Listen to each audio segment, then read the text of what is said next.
L'info écho avec Capital. On commence avec les annonces du jour. Elisabeth Borne a présenté ce mercredi la feuille de route des 100 jours d'action promis par Emmanuel Macron. La Première ministre a exposé les 4 axes prioritaires des mois à venir, à savoir le travail, l'écologie, les services publics et la justice. Elisabeth Borne a détaillé le calendrier des prochaines mesures. Loi plein emploi, loi partage de la valeur, régulation de l'espace numérique. Capital.fr passe en revue les futures grandes lois portées par le gouvernement. On enchaîne avec l'alerte du jour qui concerne l'immobilier.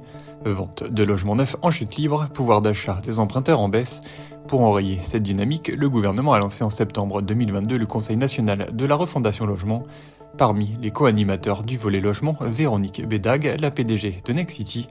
Interrogée par Capital.fr, elle constate que l'offre de logement n'est pas au niveau des besoins.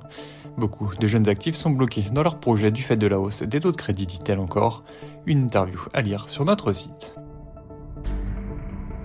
On poursuit avec le chiffre du jour, 1,2%, c'est la baisse du nombre de chômeurs en France au premier trimestre par rapport au trimestre précédent.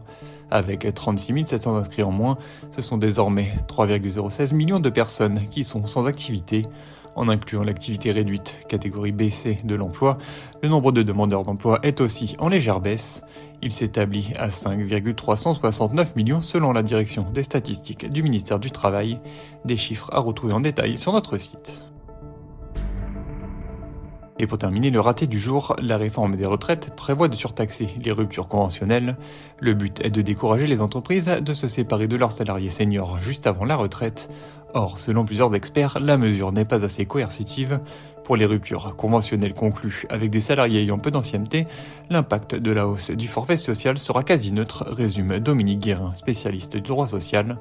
Pire, le texte pourrait même avoir l'effet inverse de celui escompté. Explication à retrouver sur capital.fr. C'était l'info écho avec Capital.